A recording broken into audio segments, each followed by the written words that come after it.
बेलवा के पतवा में कौन गुण बा कनी बोला न बोला। बेलवा के पतवा में कौन गुण बा कनी बोला न बोला।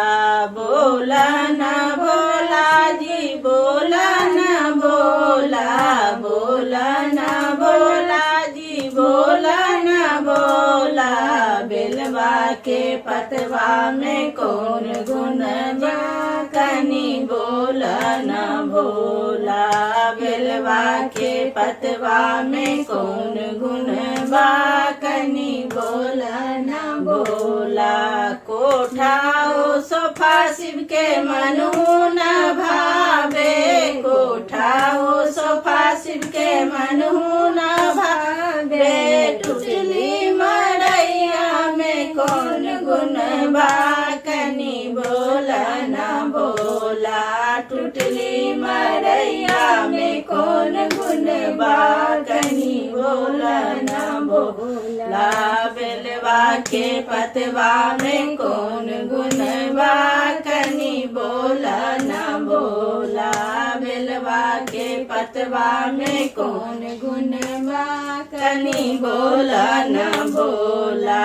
कोठा अटारी शिव के मनू न भावे। कोठा अटारी शिव के मनू न भावे। टुटली मड़ैया में कौन गुण बा कनी बोला न बोला। टुटली मड़ैया में कौन गुण बा कनी बोला न बोला। बोला न भोला जी बोला न बोला। बेलवा के पतवा में कौन गुण बा कनी बोला न बोला।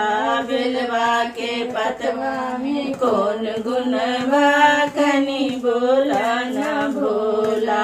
पूरी मिठाई शिव के मनू न भावे। पूरी मिठाई शिव के मनू न भावे। भांग के गोला में कौन गुण बा कनी बोला न बोला। भांग के गोला में कौन गुण बा कनी बोला न बोला। बोला न भोला जी बोला न भोला। बोला न भोला जी बोला न भोला।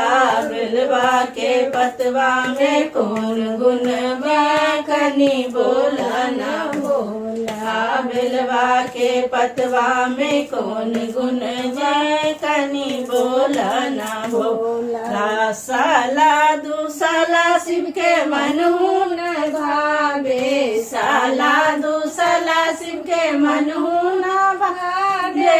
मिर्गा के छाला में कौन गुण बा कनी बोला न बोला। मिर्गा के छाला में कौन गुण बा कनी बोला न बोला।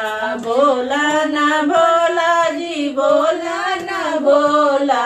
बोला न भोला जी बोला न बोला। बेलवा के पतवा में कौन गुण बा कनी बोला न बोला। बेलवा के पतवा में कौन गुण बा कनी बोला न बोला। पूजा ओ पाठ शिव के मनू न भावे। पूजा और पाठ शिव के मनू न भावे। शिवा के चर्चा में कौन गुण बा कनी बोला न बोला। शिवा के चर्चा में कौन गुण बा कनी बोला न बोला। बेलवा के पतवा में कौन गुण बा कनी बोला न बोला। बेलवा के पतवा में कौन गुण बा कनी बोला न बोला। राजा महाराजा शिव के मनू न भावे। राजा महाराजा शिव के मनू न भावे। हरिंदर भैया में कौन गुण बा कनी बोला न भोला। लीला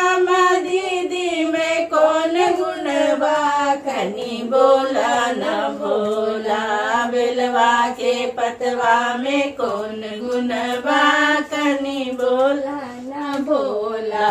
बेलवा के पतवा में कौन गुण बा कनी बोला न भोला। बोला न भोला जी बोला न भोला, बोला न भोला जी बोला न भोला। बेलवा के पतवा में कौन गुण बा कनी बोला न भोला। बेलवा के पतवा में कौन गुण बा कनी बोला न भोला। शिवा और शिष्या में कौन गुण बा कनी बोला न भोला। शिवा और शिष्या में कौन गुण बा कनी बोला न भोला। बोला न बेलवा के पतवा में कौन गुण जी कनी बोला न भोला। बेलवा के पतवा में कौन जी कनी बोला न भोला। बोला न भोला जी बोला